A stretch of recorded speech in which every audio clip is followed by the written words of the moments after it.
आपले सुरेंद्र कोठावळे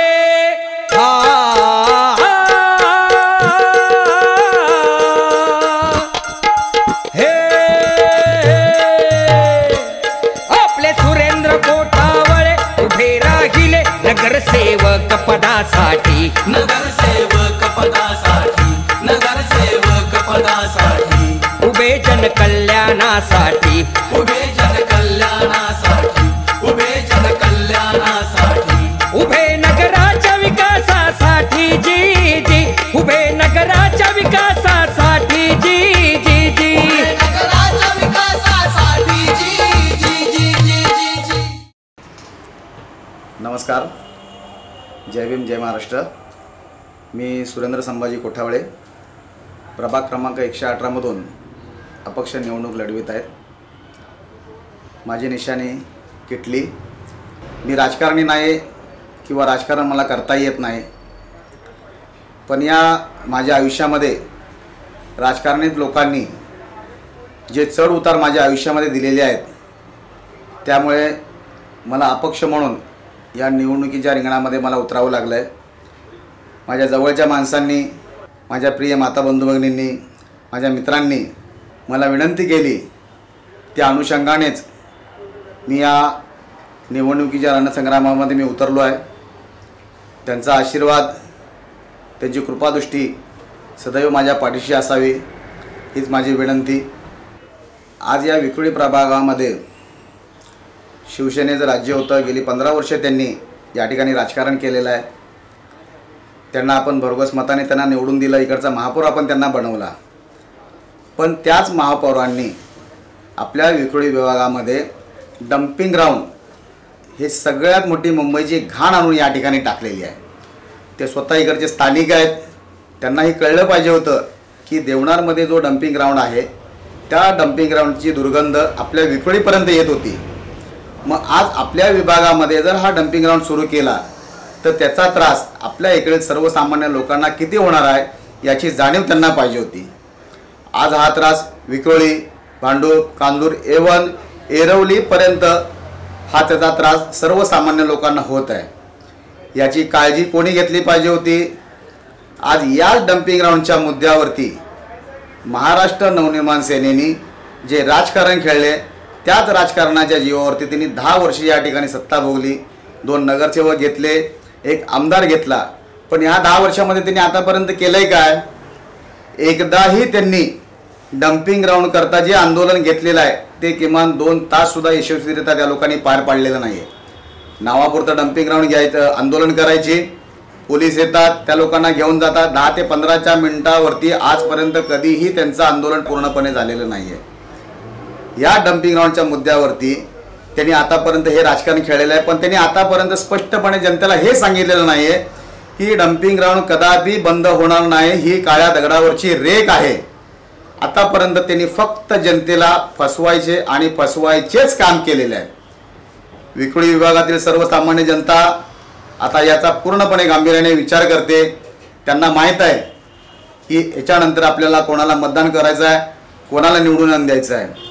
ह्याच्यानंतर आतापर्यंत आपल्या विक्रोळी विभागामध्ये ड्रेनेज लाईनचा हा खूप मोठा महत्त्वाचा प्रॉब्लेम आहे। इथे आतापर्यंत इकडच्या नगरसेवकांनी म्हणा, जे पक्ष आहेत त्या पक्षांनी फक्त ड्रेनेजच्या वरती जी कामं आहेत ती कामं त्यांनी केलेली आहेत, पण जी खरी गरज होती ड्रेनेज लाईनची साफसफाई करण्याची त्यांनी आतापर्यंत कधीही केली नाही।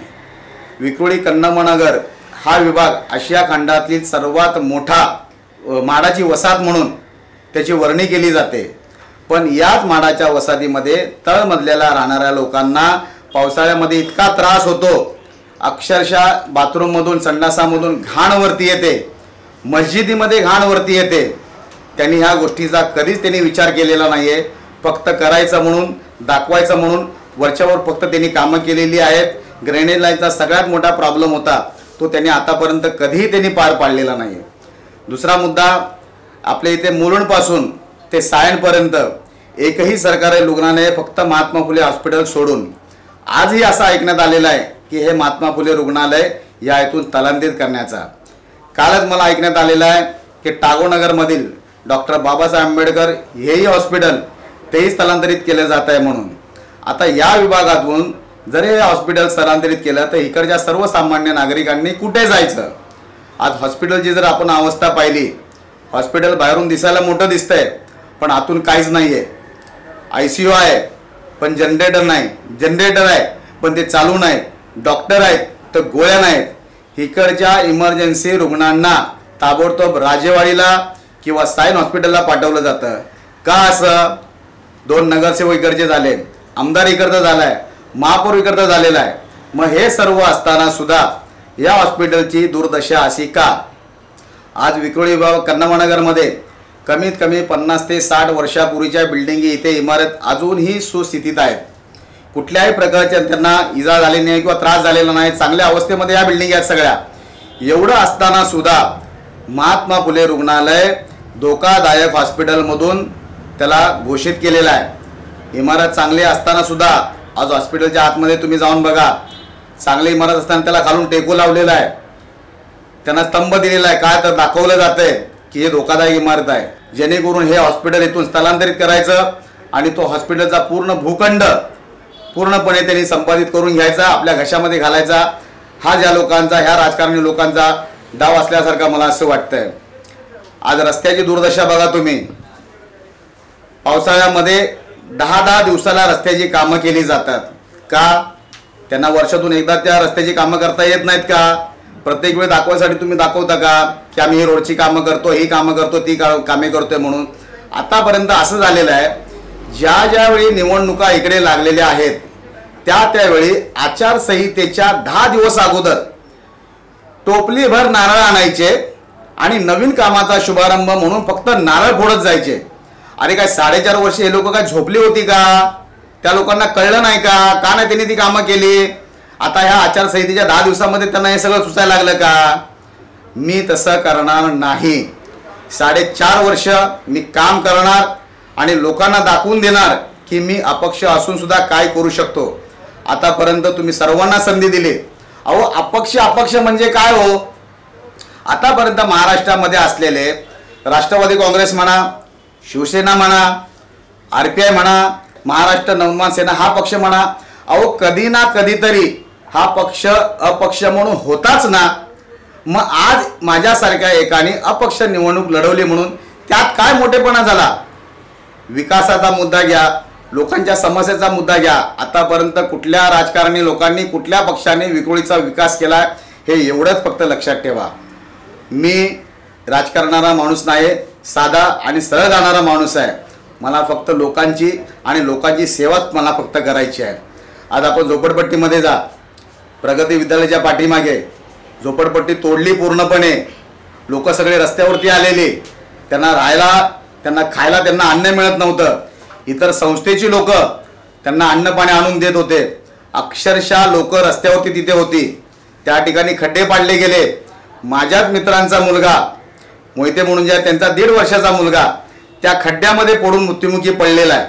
आज तो मुलगा खऱ्या अर्थाने शहीद झालेला आहे. याला कारणीभूत कोण आहे? अहो 2000 पूर्वीच्या त्या वसाहती आहेत. आज म्हाडाने 2000 पूर्वीच्या वसाहतीला मान्यता दिलेली आहे. मग आज त्यांचं पुनर्वसन करायचं सोडून तुम्ही ते तोडायच्या मागे का लागलेला आहे? म्हणून विक्रोळीच्या सर्व माझ्या माता बंधू भगिनींना माझी नम्र विनंती आहे, आतापर्यंत तुम्ही सर्व पक्षांचा अनुभव घेतलेला आहे. कुठलाही पक्ष आतापर्यंत आपण सोडलेला नाही. सर्व पक्षांचा अनुभव घेतलेला आहे. एकच संधी, फक्त एकच संधी अपक्षाला द्या, तुमच्या सुरेंद्र बंधूला द्या. तुमच्या विश्वासाला कदापिही तडा पडून देणार नाही, ही माझी ग्वाही आहे. जय भीम, जय महाराष्ट्र. आपले सुरेंद्र कोठावळे